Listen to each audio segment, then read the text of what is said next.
इसलिए तो शख्सियत का नाम लिया जाएगा। एक मस्जिद बनवा देते जिसका नाम है ज्ञानवादी। क्यों बनवाया था? इब्राहिम खान नाम का एक सिपाही था जो बनारस की हजरत औरंगजेब रज़ियल्लाहु ताला अन्हु, उस वक्त दो बादशाह थे। तवज्जो चाहूंगा, हजरत औरंगजेब ने ड्यूटी इब्राहिम खान की बनारस में लगा दी। उसे सीधे सलाम लाकर भेज दिया कि जाओ वहां का रवैया कैसे है, क्या है सब देखो।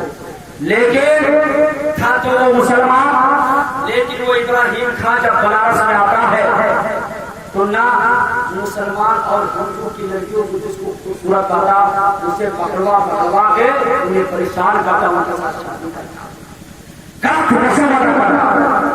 ऐसे ऐसे एक पंडित लाला काशीराम थे जिनकी एक बेटी थी जिनका नाम शकुंतला देवी। शकुंतला देवी बहुत खूबसूरत थी। पंडित लाला काशीराम बहुत सीधे और साधारण किस्म के साधु टाइप के थे। ये इब्राहिम खान जो हजरत औरंगजेब रज़ियल्लाहु ताला अन्हु इसके सिपाही थे, ये खबर पाता है तो खबर भिजवा देता है कि जाओ और पंडित लाला काशीराम से कह दो जो शकुंतला देवी है उससे मैं शादी करना चाहता हूँ और भला तारीख में उसकी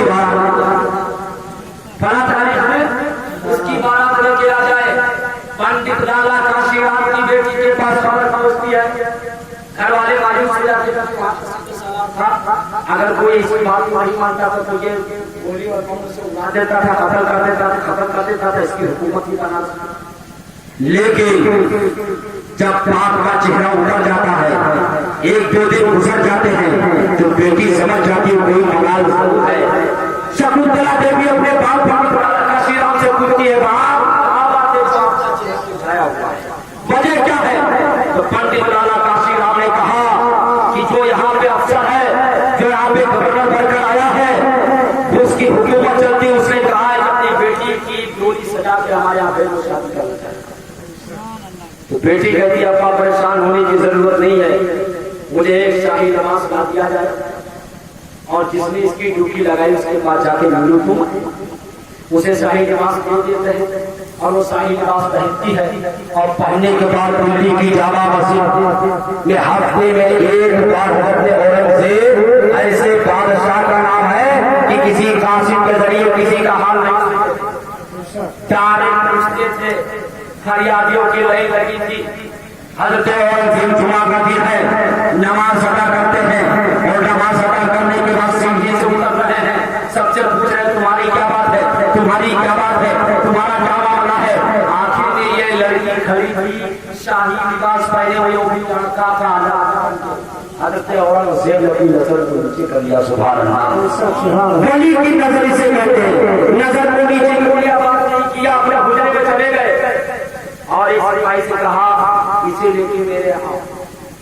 हजरत औरंगजेब के पास उस लड़की को लेके पहुंचा देते हैं। जब वो पहुंचती है तो हजरत औरंगजेब ने फरमाया बेटी बोलो क्या बात है।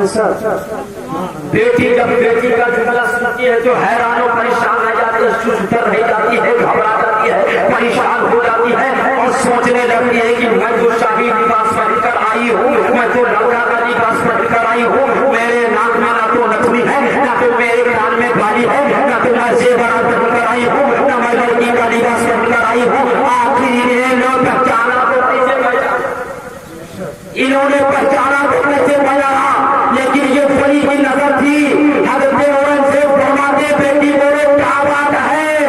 सारा बात बता देती है कि जिसको सिपाही बना कर भेजो वहां ऐसा। हजरत औरंगजेब लाख जाते हैं खामोश और कहते हैं बस इतना करके भेज दिए। लड़की मायूस के चली आई। बाप ने पूछा बेटा क्या बात है, तुमको ऐसे इमरान के पास गए थे जिसके नाम सुनते ही लोग कांप जाते हैं, जिसका फैसला उधार नहीं होता है नगद होता है, क्या हुआ।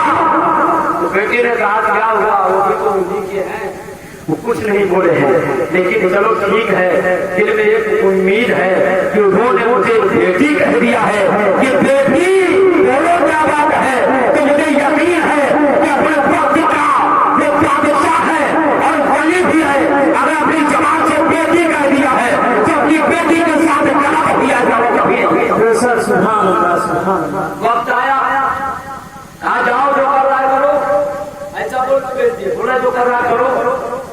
डोली सज गई।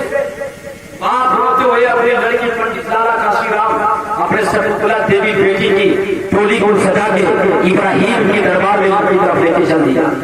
दरबार में डोली पहुंच गई और जब डोली पहुंच जाती है, जैसे ही डोली अंदर पहुंची है, हजरत औरंगजेब अंदर बैठे हुए जानता नहीं है।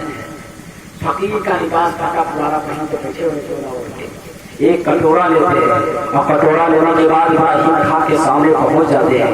कहते इब्राहिम खां मुझे भी तो कुछ दे दे, आज शादी हो रही है। इब्राहिम खां कहता जाओ, बाहर बांटने वाले बहुत हैं, उनसे ले लो। यहाँ क्या करने आए हो? इसको अंदर आने क्यों दिया है? बाहर से कर दिया जाए। सिपाहियों ने बैठे के बाहर क्या बोलते बात कुछ दे दो। फिर बाहर फिर पहुंच गए, कहा कुछ दे दो। तो हजरत औरंगजेब फकीरी लिबास में वो नहीं समझ आया। जब तीसरी बार इब्राहिम खां कुछ झटका देता है और धकेलता है, हजरत औरंगजेब जलाल में आ जाते हैं और जलाल में आने के बाद में फौरन फकीर जो लिबास पहने हुए थे बड़ा पुराना, उसे खोल देते हैं, शाही लिबास में हो जाते हैं। और औरंगजेब इब्राहिम खां उसकी आंखें फटी की फटी रह गई, आंखें फटी की फटी रह गई। हैरान परेशान हो गया, घबरा गया कि अल्लाह ये तो हजरत औरंगजेब सामने तस्लीम फरमा है। अब आगे बुलाया हजरत औरंगजेब ने कहा ऐसे मुसलमान, हजरत औरंगजेब ने कहा यही करने के लिए भेजा था, अब इसके पास कौन जवाब है। हजरत औरंगजेब ने कहा कि आप तेरी माफी नहीं चलेगी, यह औरंगजेब का दरबार है, यहाँ उधार फैसला नहीं होता, नकद लिया जाता है। और सिपाहियों को ऑर्डर देते हैं जाओ दो हाथी लेके आओ। तो हाथी लगाते हैं, इब्राहिम के पैर हाथ को दो हाथों में चकड़ के बांध देते हैं। ये तारीख में लिखा हुआ है। उस हाथी से बांधने के बाद में हजरत औरंगजेब इरशाद फरमाते सिपाहियों से एक हाथी इधर को हाँका जाए, एक हाथी इधर को हाँका जाए। और जो सिपाही हजरत औरंगजेब के थे इब्राहिम खां, उसे बांधने के बाद में जब हाथियों को हाँकते हैं, आगे बढ़ाते हैं, तो वो इब्राहिम खां दो टुकड़े में हो जाता है। वो फट जाता है, उसके जिस्म पे दो टुकड़े हो जाते हैं।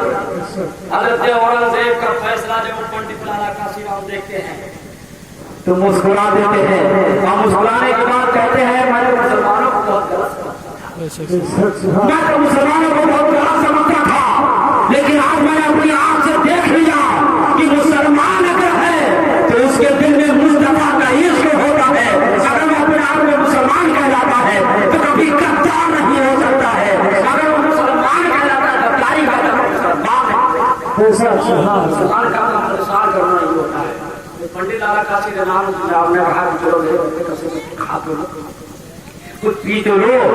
तो हजरत औरंगजेब फरमाते हैं कि बंदा कसम है उस रब पे सुन जलाल की, तुम्हारी लड़की मेरे यहाँ होती थी, मैंने कसम खा ली थी जब तक इस लड़की का फैसला नहीं करूंगा मैं पानी तक नहीं पीऊंगा, न उस दिन से मैं खाना खाया, न मैं उस दिन से पानी पिया हूँ।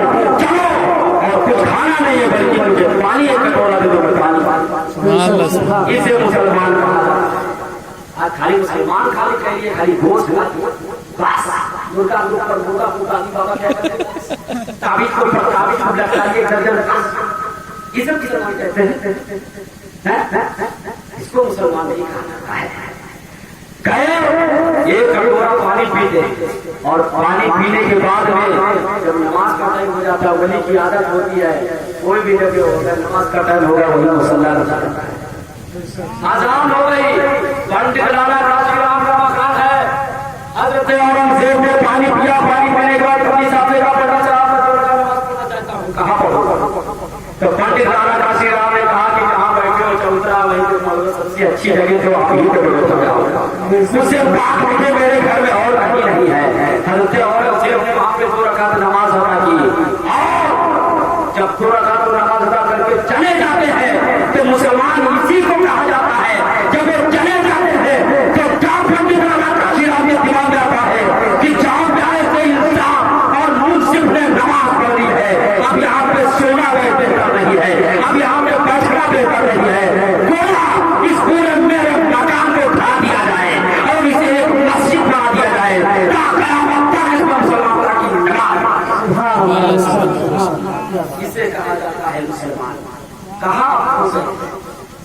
आज खाली मुसलमान का लोग नारा लगाते हैं और फिर कहेंगे कि साहब सबका काटे डाला काटे डाला था सबका उड़ाए देते खत्म करें जब बोला तुम योगी नहीं खत्म कर रहा है। हर एक योगी मोदी को अपने घर में एक से एक शैतान और इब्लीस के घर में जिनको जुमा से मुलाकात, जो बंदा नमाज ना पढ़े, जो बंदा दुआ ना पढ़े, और अगर नाच अगर नाच हो जाए तो अल्लाह खैर करे। सोचो यारो कहा तो हमें कहा जा रहा है नाच और गाना और ये सब वगैरह वगैरह तुम्हारे धर्म की रीत नहीं है, और अगर तुम आपसे अपनाओगे तो फूल बहाना पड़ेगा। अगर तुम गलत चीज को अपनाओगे तो उसकी भर्ती तुम्हें भरने पड़ेगी। ये तुम्हारा जो घर से बेघर होना, देश बदल होना, खून के कपड़े पहनना, ये इसके आमद में शामिल है, इस अमल में शामिल है कि तुमने आजकल अपना अमल छोड़ दिया, पैरों को ले लिया। इसके इसकी वजह हो रही है। आज आप मिलाद करा रहे हैं, गिनती किया जाए, लेकिन इतनी जगह ऐलान नहीं हुआ और इतने लोग आए, लेकिन अपने दिल पे हाथ रखकर सोचो और जरा गौर करो कि तुम मुसलमान होने के बाद जब आपकी चीज को रखा जाए, जलसा को रखा जाता है, मुस्तफा के पैगाम की बात वहां की जाती है, तुम्हारे कार में बात नहीं लाने वाली, तुम वहां नहीं पहुंचने वाले। लेकिन अगर आज इसी गांव में नाच का ऐलान किया, इसी गांव में अगर नाच का ऐलान कर दिया जाता तो हमको तो नहीं लगता है कि ये सड़क खाली, इस सड़क खाली तो तुम कहते योगी मोदी मारा डाल रहे, हमें योगी मोदी को आगे दिलाना है, मौत को जानता कर पाएगी। हजरत खालिद बिन वलीद है, उनका फरमान है, क्या वजह के लाखों लोगों की भीड़ को पीछे और लोगों को काटना शुरू कर दिया। उनसे जिन लोगों ने पूछा खालिद बिन वलीद आप तो इतने टुकड़े पकड़े हैं, कहां से लोगों को काट डालते हैं, लोगों को खत्म कर देते हैं, मार डालते हैं, इतनी ताकत कहां से आती है? तो हजरत खालिद बिन वलीद ऐलान करते हैं और कहते मुसलमानों को हमारा पैगाम है कि मौत अगर होगी नहीं तो एक नहीं है लाख का मात्रा है कत्ल कर दें। ये हमारा ईमान है, यही तो सब ऐसा थोड़ी है कि मौत भूल जाओ और तलवार लेकर घर में घुस जाओ। हजरत खालिद बिन वलीद कहते मौत अगर है नहीं तो लाखों लोग तलवार लाए, गर्दन कट नहीं सकती, और मौत अगर आ जाए तुम शीश महल में हो तुम्हें कोई बचा नहीं सकता है। ये मुसलमानों का खिलाफ था, ये मुसलमानों का खिलाफ था। लेकिन आज हम लोग सारी चीज छोड़ दिए और सबसे अंदर बुराई हो गई। कहते हैं खुद को फतिया दूसरे पर नसीहा, बंदूक चलाना बंदना है, गड्ढा में कूद के फोड़ लो, नाच पूरी रात तुमने, नमाज तुम छोड़ो, कुरान तुम न पढ़ो, जुमा तुम छोड़ो, पड़ोस के साथ गलत सलूक तुम करो, बाप के साथ गलत बात तुम करो, माँ की इज्जत तुम न करो, और कहो योगी हमको मार रहा है, मोदी हमको मार रहा है। बंद करो ये चीज है, योगी हो चाहे मोदी हो चाहे भारत का कोई भी हो, अगर मौत नहीं है तो कोई मार नहीं सकता, और मौत आ गई तो कोई बचा नहीं। ये मुसलमानों की हकीकत हुआ है। जुल्म बहुत अपने ऊपर करते हो और तो ऐसा हो रहा है। इराक में जब तातारियों ने मुसलमानों को मारना और गर्दन उड़ाना शुरू कर दिया तो लोगों ने कहा अब इस्लाम आबाद नहीं होगा, मुसलमान इराक में खत्म हो जाएंगे। एक दोस्त बोलिए आलिम दीन उस रास्ते से जब गुजरते होते देखते हैं मार हो रही है, खत्म हो रहा है, तो क्या देखते हैं कि जो काफिर है उनकी गर्दन पे औलियाए किराम बैठे, जो काफिर है उनकी गर्दन पर औलियाए किराम बैठे हैं और वो कह रहे हैं कि इन मुसलमानों को मार मार। हैरत वाला जुमला मैं बोल दिया हूँ। वो कह रहे हैं बनी होकर काफिरों से कि इन्हें मारो, इन्हें कत्ल करो, इन्हें मौत के घाट उतार दो। ऐसा क्यों? इसलिए वो मारे जा रहे थे, उन्हें भुलाया जा रहा था, क्योंकि मुसलमान को कहते थे उनसे नमाज, मुसलमान को कहते थे उन्हें जुमा से मतलब नहीं था, मुसलमान तो थे लेकिन उनके घर में 300 रंजियां निकलती थी, मुसलमान तो थे लेकिन वो शराब पीते थे। जब ये काफिरों की गर्दन पर मुसल्लत हो गए और कहा इन्हें मारो, इन्हें काटो, इन्हें खत्म कर दो, ये मुसलमान कहलाने के लायक नहीं है, क्योंकि ये मुसलमान के नाम पर धब्बा है, ये कलम का टीका है। तो ये तातारियों ने इतना मारा कि इनकी सर की खोपड़ी की मीनार बनाया और मीनार बनाने के बाद वो चढ़ा। तारीख में खड़ा रहा हूँ, ये तारीख में हिंदुस्तान और बता रहा हूँ। आज के मुसलमान मारे जाते हैं, ऐसे मुसलमान मारे जाते जिनका काम इतना ज्यादा हो गया होगा कि घड़ा पूरा फुल, तो ऐसे लोग मारे जाते हैं।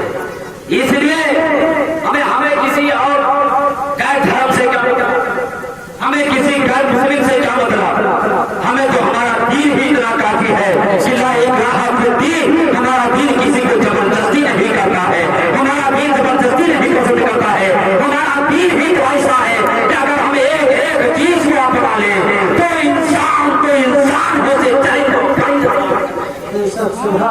हमारा इस्लाम यही है। प्यारे आका अलैहिस्सलाम की हकीकत को लोग पहचानो, प्यारे आका अलैहिस्सलाम को समझ लिया, उसे पकड़ो, फिर तुम्हें कोई मार नहीं सकता, कोई तुम्हें भगा नहीं सकता, कोई तुम्हारे साथ घाटा नहीं कर सकता है। दोस्त दूसरे को मत दो, जब भी तुम्हारे ऊपर मुसीबत आए, जब भी तुम्हारे ऊपर बीमारी आए, जब भी तुम्हारे ऊपर बला आए, जब भी कोई तुम्हारे गर्दन पर झूठा रखकर और कसने लगे, तो समझ जाना कि ये इसलिए किया जा रहा है कि मुसलमानों की गई है, वरना एक से एक वीर थे, एक से एक बहादुर थे, लेकिन आप तक कोई ना सका।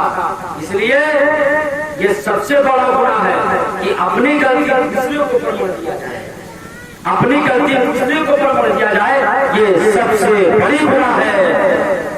Prophet Muhammad sallallahu alaihi wasallam, see oh my Lord, please my knowledge, प्यारे आप इस बात को साबित बनाते हैं, ऐ अल्लाह हमारे इल्म में इजाफा फरमा, हमारे इल्म में तरक्की अता फरमा, आप उनकी उम्मत हो। आप कायदा नहीं करते हैं लोग, ऐसे लोग इतने आसान नहीं देना आता है, ऐसे लोग इतने नमाज जनाजा की नियत नहीं आती है, ऐसे लोग इतने फातिहा पढ़ना नहीं आता है, ऐसे लोग इतने अपने रसूलुल्लाह का नाम सही से लेना नहीं आता है, ऐसे लोग इतने उन्हें काम सबसे पाक का नाम सही से नहीं ले आता। और अगर उनसे कहा जाए एक बात आ जाए तो बात है, हमारा मुसलमान दो चीजों में बहुत तमाम हो गया है। एक तो गलत चीज में नाच गाना में हो तो बहुत आगे चला जाएगा, और दूसरी बात अगर उर्स की बात है तो अगर उर्स की बात आ जाए तो उसमें बहुत आगे एक मुर्गा पकड़ा खूब करेगा, सब कर लोगे यार, सब कर लोगे, लेकिन तुम्हें बार बार कहा जाता है कि इस्लाम के कानून को अगर छोड़ोगे तो तुम्हें उर्स नहीं काम का। अतने ऐसे नाहनदार हैं कि बताओ उर्स करते हैं और वहां पर नाच, ऐसे लोगों की उर्स करते हैं और नाच कराते हैं। पूरी भारत की बात हो चुकी है, पूरे भारत में बताओ इतनी अच्छी मदार गाजी सरकार के यहाँ भी ऐसा होता था। बताओ जो सीधे साल होता है उसमें नाच और गाना और डांस आता था, लेकिन अल्लाह करम फरमाए कि जब से जो है अल्लाह सब हो गए तो पाबंदी कर दी गई और रोक दिया गया है। मज़ार पे मतलब हो रहा है, वहां पर नाच कराया आया सब जो इंसान अल्लाह ने जानवर को बनाया नहीं है, इंसान बनाया है, तो पूरा अपने दिमाग से सोचो कि नाच गाना कोई अच्छी चीज हो सकती है। हमारे धर्म में, हमारे इस्लाम में तो प्यारे आका ने ये भी फरमा दिया कि अगर कोई आदमी किसी गैर औरत को अगर एक नजर अचानक देख लिया और नजर नीचे कर लिया तो और अगर एक बार देखा फिर तो ये देखना भी गुनाह है। और अगर बार बार देखा अपने आंख के साथ ज़्यादती की तो अल्लाह के रसूल फरमाते हैं कल मैदानी भाषा में उसकी आंखों को निकाल। ये हमारा इस्लाम नहीं देता। अब तुम नाच में क्या क्या देखते हो कि अच्छा अच्छे से तुम नाच देखते वो क्या घर की होती है, तो एक तवायफ होती है, एक नचनिया होती है। कल जब उसके बाल काटे जाएंगे हाथ की कैंची से, कल उसकी आंख निकाली जाएगी, कल उसके होठ काटे जाएंगे, कल उसकी जिस्म की पोटी की जाएगी। तो कल एक मुसलमान होकर के सबके सामने हाजिर होंगे मैदान नशर में। कल जिस आंख से तुमने देखा तुम्हारी भी आंख नहीं निकाली जाएगी। जिस दिल से तुमने सोचा नाच देखने के उस दिल को तुम्हारे फाड़ दिया जाएगा। जिस हाथ से तुमने नजर और पैसा दिया है उस हाथ को काट दिया जाएगा। और कोई भी आलिम दीन उसका दिल नहीं बचा सकता। इसलिए कहा जाएगा कि एक आलिम दीन की तकरीर हो रही थी और तुमने नाच जो है करवाना नहीं बंद किया था। एक आलिम दीन की बात सुनते थे और तुम उस पर अमल नहीं करते थे। आज यहाँ कोई नहीं बचवा सकता। जैसे तुम्हारी करनी करनी करनी। इसलिए यारो इस्लाम के कुछ दोस्तों को अपने साथ समेट लो और इसे इस्लाम में बैठा लो। जलसा तो बहुत होते रहते हैं, बहुत जलसा होता है, बहुत तकरीरें होती है। आज हम लोग खाली जलसा तो कर रहे हैं। आप क्या जलसा करेंगे और इतना अच्छा जलसा हो गया कि वही अगर ज्यादा लेट हो गया तो इमाम साहब सो रहे हैं, इमाम साहब सो रहे हैं और देहात में खड़ा पूरा होते हैं ऐसे। बड़ी जलसा था जगह इमाम साहब का खूब रात तक बुलवाए खूब बोलो। इमाम साहब को पैसा मिलता गया, बोलते गए, पानी में आते गए। उसके बाद जब सुबह फजर की अजान हुई वो लेट हो गए जमात के टाइम। एक साहब थे चीजा इमाम साहब इतना तेज गरज के बोले कि इमाम साहब एकदम चौंक उठे। यार इतना देर कहीं से जा रहे हैं तो जल्दी जल्दी पैजामा पहने तो अपनी औरत अपनी औरत क्या पहनी जमा करने के बाद घड़ी देते तो जल्दी जल्दी पहले ध्यान नहीं दिए। अब कहाँ गए कहाँ बची क्या पहने आ गए मस्जिद में नमाज पढ़ने के अल्लाह करती है औरत का पैजामा घबरा गए। तो सोचिए सब लोग रुको में देहाती है जानते थोड़ी है, जाओ आगे से किसी के घर चला जाओ बदल के आ जाओ तो बड़ी बेइज्जती हो जाएगी। तो गांव देहाती था इसीलिए पढ़ना ज्यादा जरूरी होता। बहुत जगह ये हकीकत होता है, इसको मजाक मत समझना, हकीकत ऐसा होता है, पढ़ना जरूरी होता है। इमाम साहब सोचे झुका दिया देहाती गाँव जाओ धीरे से आगे से खिसको और जाके बढ़िया से अपना पैजामा पहन डालो तो बच जाएंगे। न तो एक धारा तो लगा और दूसरा धारा लगा इमाम साहब औरत का पैजामा पहन देहाती का समझेंगे गए। जब धीमे धीमे चले जैसे वहू लोग चल रहे वहू लोग चल इमाम साहब अपने दरवाजे पर दरवाजा से अंदर गए पैजामा बदले बाहर निकले तो भीड़ लगी साहब झुके खड़े। तो ये होता है अगर वो पहले लिखे होते हैं तो ऐसा नहीं करते। ये बहुत जगह ऐसा होता है। इसलिए हम लोग थोड़ा नॉलेज वाले हो गए, हम लोग जानकार हो गए, हम लोग नमाज पढ़ते हैं माशाअल्लाह तो हम लोग को जानकारी है, इसलिए हंसी आ रही है। लेकिन वो देहात में ऐसा हुआ होगा कि वो कुछ नहीं। देहातियों की कुछ ऐसी चीज होती है तो उन्हें सुनो कि हंसी लगी, लेकिन अगर उनसे पूछा जाए तो कुछ नहीं ऐसा होगा। क्यों तो समझते ही नहीं। इसलिए जलसा कराना रोज ये मुस्तफा की सुन्नत, सहाबा की सुन्नत, उलमाए किराम की सुन्नत, लेकिन इस पे अमल कर लेना ये मुसलमानों की सुन्नत है। खाली जलसा करा लेना, करवा लेना, तकरीर कर लेना, वो फिर जाके सो जाना, कल काम से बात निकाल देना, नमाज ना पढ़ना, तब फिर चिल्लाओ गए मोदी मारे डालेगा, योगी खंडरे डाल रहा है। अजी योगी मोदी चिल्लाते हैं बेकार में। ये तो मैं बहुत चिढ़ता हूँ, इसलिए चिढ़ता हूँ कि तुझे अल्लाह पे भरोसा नहीं करता, अल्लाह सीधा नहीं करता। अगर तू जितना योगी से करता है, अगर योगी के बजाय अगर पूरा अल्लाह से करता तो अल्लाह तुझे कामयाब करता है। बेशक सुभान अल्लाह। बेशक मुसलमान योगी मोदी से जितना देता है वो अल्लाह को कभी सुबह होती है बच्चा मोदी, रात हुई तो मोदी, सोया तो मोदी, सपना में भी मोदी चिल्लाता होगा, घर की औरतें जाती सपना भी नहीं मोदी मोदी चिल्लाता होगा कि मोदी माता है, मार रहा है, माता नहीं। अजी इतना नाम मत रखो योगी मोदी का कि अल्लाह को भूल जाओ। जितना योगी मोदी को रोज रखते हैं उससे डरते हैं। अगर वो मुसलमान उनके ऊपर इल्जाम छोड़कर बल्कि अपने खुदा को याद करें, इससे माफी मांगे, अपने बुरा होगी तो अल्लाह उसको बख्श देता, उसके दिल में ताकत। इसलिए योगी मोदी के नारे लगाने से पहले, उसका वजीफा रखने से पहले अपने मदीने की सरकार का नाम ले लिया करो, बाग का नाम ले लिया करो, बाग का नाम ले लिया करो, कभी परेशान हो तो गाजिया बाग का नाम ले लिया करो, और परेशान हो तो मदीने की सरकार को अपने दिल में बता लिया करो। ये बीना, ये सीना इसके मुस्तफा का मदीना बन जाएगा। अलग बात है कि रहते हैं वो मदीने में, लेकिन है हर वो मोमिन के सीने। और हमारी माए बहने भी माशाअल्लाह बहुत आगे चली गई, वो पीछे नहीं है, बहुत आगे। वो लोग भी आजकल दीन के काम में बहुत पीछे हैं। मैंने जुमला अगले तकरीर में कहा था कि इमाम बिगड़ जाए तो नमाजी बिगड़ जाते हैं, याद हो। और गांव के प्रधान साहब बिगड़ जाए तो पब्लिक बिगड़ जाती है क्योंकि अंदर में ये जुमला याद कर लो। इसको छोड़ के अगर घर की औरतें बेकार हो जाए तो पूरा घर बर्बाद हो जाता है। ये मैं दिल की बीती बात बता रहा हूँ, अच्छे अच्छे लोग हमसे बताते हैं। घर में अगर औरत बिगड़ जाए पूरा घर जंग का मैदान बना, पूरा घर बर्बाद हो जाता है। और अगर घर की औरतें सही रहे तो उस घर से इस्लाम की बू आती है, वो घर हमेशा सही रहेगा। ये चीज आप कैसे जान रहे होंगे, अपने अपने घर का हाल अच्छी तरीके से आप लोग समझ रहे होंगे। इसलिए हमारी माँ बहनों को भी चाहिए कि वो अपने घर का ख्याल रखें, क्योंकि वो अपने घर की चीज चीज जो होती है घर को संभालें जो उनके अंदर में होता है। अगर वो बिगड़ जाएंगे तो बेटा अलग बिगड़ जाएगा, बेटी अलग बिगड़ जाएगी, शोहर अलग बिगड़ जाएगा, घर बर्बाद हो जाता है। और जिस घर में अगर पढ़ी लिखी लड़की हो जाती है या उनकी तारीफ उठा के देखो,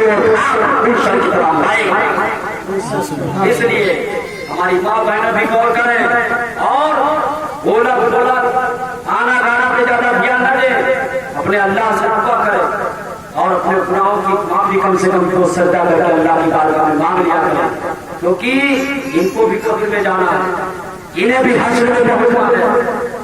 आज वजह क्या है, आज हम लोग के अंदर घमंड बहुत आ गया है। अगर किसी के घर में कोई ऐसी बदबू आ गई, हल्का फुल्का कुरान पढ़ेगी तो सास के मात्रा मत पूछो, इतना उतान इतना ज्यादा कैसे लगेगा, पूरा से आगे उठना है। ये हाल यारो, अपनी अपनी बच्चियों को जरूर पढ़ाओ, बच्चों के साथ बच्चियों को पढ़ाना बहुत जरूरी है। प्यारे आका फरमाते हैं कि जिस घर में और इनामत किया करती है अल्लाह ताला उस घर के ऊपर नूर का एक अंटीना लगा देता है, उस नूर का एक अंटीना लगा देता है और उस एंटीने से अल्लाह के फरिश्ते आते और जाते रहा करते हैं। सुभान अल्लाह। इतना किस्मत उस घर वो घर होगा जिस घर में ऐसी बहू लेके आओ, ऐसी बहू लेकर आओ, अपने लड़के के लिए ऐसी ठूठन जताते रहो जो कुरान पढ़ना जानती हो, एमए हो या उम्मे हो, लेकिन कुरान में जरूर होना चाहिए। कुरान की तिलावत जब वो करेगी तो अल्लाह तुम्हारे घर में नूर का अंटीना लगा देगा, उससे नूर के फरिश्ते आते और जाते रहेंगे। और जब उस घर पे नूर के फरिश्ते आते और जाते रहेंगे उस कुरान की तिलावत की बरकत से, तो कभी उस घर में फसाद और झगड़ा नहीं हो सकता है, वो घर हमेशा कामयाब इसलिए घर में और दुआ तावीज़ के बारे में भी समझ कर लो। आप थोड़ा सा तकलीफ हो दुआ तावीज़ कराने पहुंचाते हो, थोड़ी सी तकलीफ हो रही है तो मुर्गा के ऊपर मुर्गा सब काट डाल तो बकरा, लेकिन फायदा नहीं होता है। ये बहुत गलत चीज हो रही है। जितना मौलवी के ऊपर लोग यकीन करते हैं दुआ तावीज़ में, मैं ईमान से कहता हूँ कि अगर कोई औरत नमाजी हो, अगर वो घर में 5 वक्त की नमाज पढ़ती हो, वो भी उसे तकलीफ हो जाए जाए। नमाज के बाद वो खुद पढ़ करके दम करके और पी है तो उतना फायदा मौलवी से नहीं होगा जितना फायदा उसके दो फायदा उससे होगा।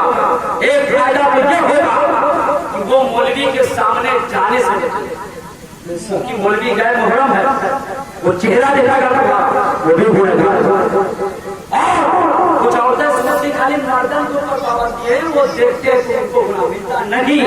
प्यारे आका अलैहिस्सलाम की एक हदीस याद आ गई।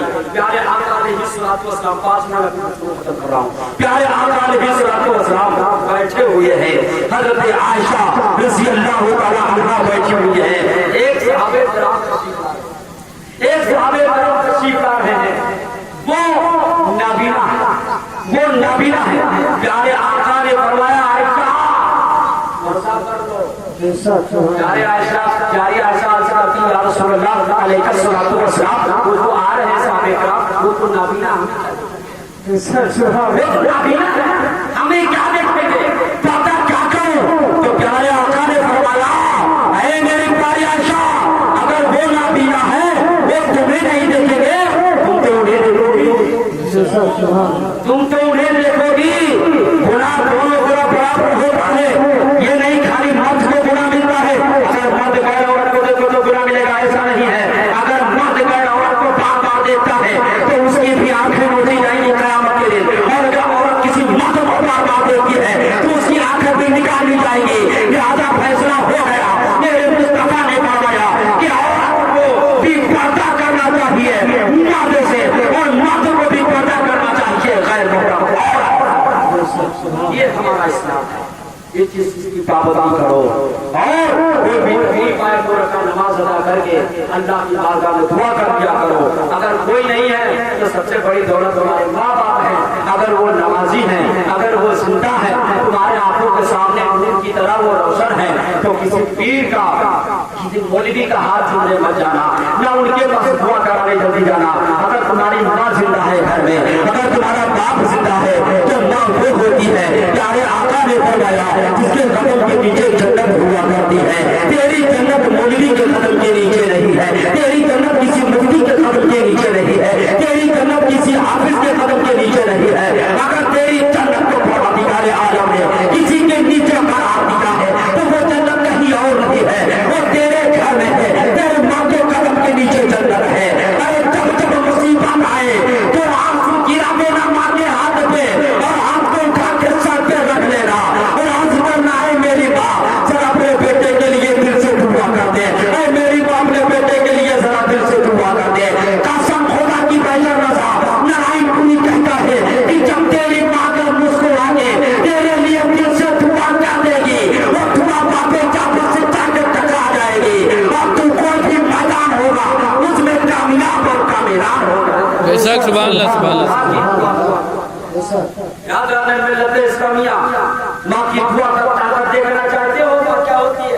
आज तो माँ बाप को चारपाई से उठा के फेंक दिया जाता है, चारपाई से उठा के फेंक दिया जाता है। आज माँ बाप की इज्जत कहाँ होती है। बेटा जब तक कमजोर रहेगा पैसा नहीं कमाएगा खूब अम्बू अब्बू करेगा, खूब अम्बू अब्बू करेगा और जैसे उसकी शादी हो गई कान खोल के सुन लो मेरे भाइयों, अगर जलसा कराए हो मेरा मेरा तो कुछ आज लेके जाओ, इसे क्या लेके जाओ ताकि तुम्हारे लिए बख्शिश का परवाना आ सके। आज माँ को ढकेल देते हो, बाप को गाली दे देते हो, तुमको मालूम है तुम्हारा बाप हमारे लिए क्या क्या। जब तुम छोटे रहते हो तो बाप इतना भी गरीब हो पूरा दिन जाके ईचा पात पात के तुम्हें खाना खिलाने के लिए आता है। जब तुम छोटे रहते हो तो बाप गाली तुम्हारे लिए बाहर सुनता है, तुम्हारे लिए हर लेकिन बात भी खा जाता है, तुम्हारे लिए अपने देश को प्रदेश चला जाता है। आप बाप को लाठी उठा देते हो, बाप की इज्जत नहीं करना चाहते हो। आज माँ को लोग गाली दे देते हैं, माँ की इज्जत करना नहीं जानते हैं। माँ की इज्जत क्या समझोगे, ये वो माँ है छोटे थे पूरी पूरी रात भीगे हुए बिस्तर पर बसर करती रहती है चाहे वो ठंडी होती है। ये माँ है इसकी कदर क्या समझोगे। अगर तुम थोड़ा सा रोने लगते थे तो पूरी पूरी रात जागती रहती थी, तुझको पक्का हाँ कहाँ कर सुना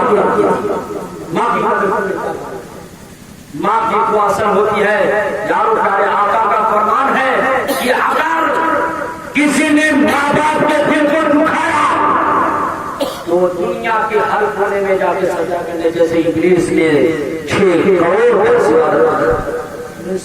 इब्लीस ने 6 करोड़ वर्ष इबादत किया था, लेकिन उसकी कोई इबादत काम न आई।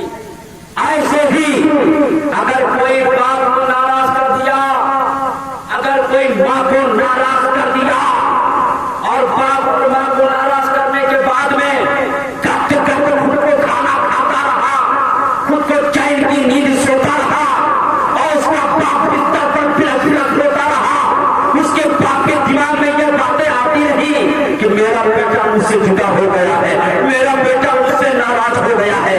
आपको अगर लड़का चाहे दुनिया के किसी कोने में जाके इबादत करता रहे, पूरी जिंदगी नमाज पढ़ता रहे, हद यह है कि खाने काबा में जाके वो सब रगड़ कर सब वही मर जाए, लेकिन जंगल मैदान माशर का ही होगा, नक्शी का आलम होगा, बाप बेटे से भागेगा, माँ बेटे से भागेगी। वैसे आलम में अगर उसके माँ बाप उसे ना बचेंगे, उससे नाराज रहे तो उसे जन्नत नहीं मिल सकती बल्कि जहन्नम के हवाले।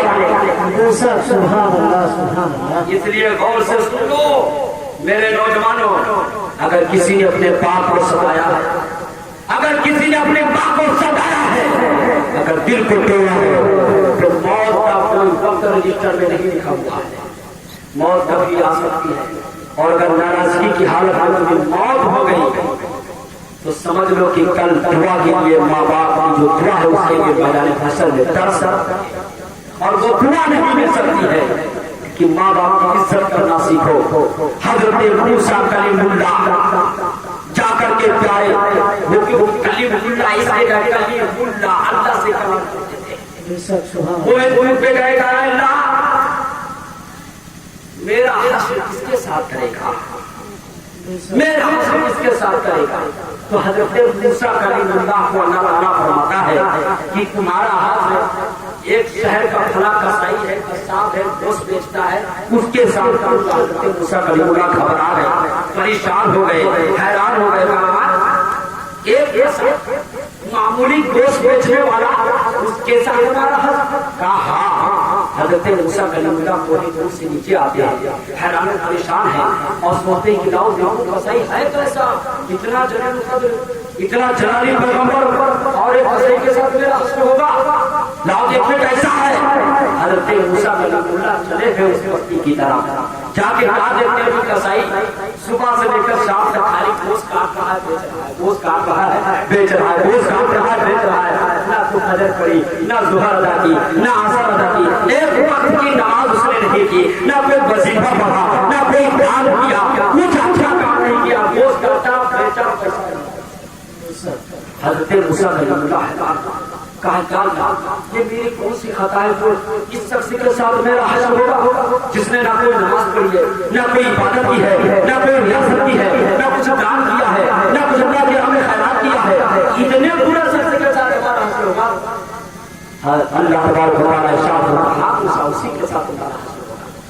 हजरत मूसा कलीमुल्लाह वहीं खड़े हैं कि लाओ देखते हो सकता हो दिनों में नहीं पूरी रात इबादत करता हो, पूरी रात अल्लाह की याद में रहता होगा। जब वो घर चलता तो हजरत मूसा कलीमुल्लाह पीछे पीछे चले जाते हैं। हजरत मूसा कलीमुल्लाह पीछे पीछे गए, वो शख्स घर को पहुंचता है, हजरत मूसा कलीमुल्लाह फिर पहुंच जाते हैं, मुलाकात करते हैं और मुलाकात करने के बाद कहते हैं कि मैं एक मुसाफिर हूँ, मैं एक मुसाफिर हूँ, मुझे एक रात ठहरने की जगह दे दीजिए। वो नौजवान जो कसाई था जब नबी का चेहरा देखता है क्योंकि वो एक जलाली पैगंबर थे, डरा गया, कोई आम इंसान ये नहीं लगते, लेकिन वो जान नहीं पाया। कहा ठीक है कोई परेशानी नहीं।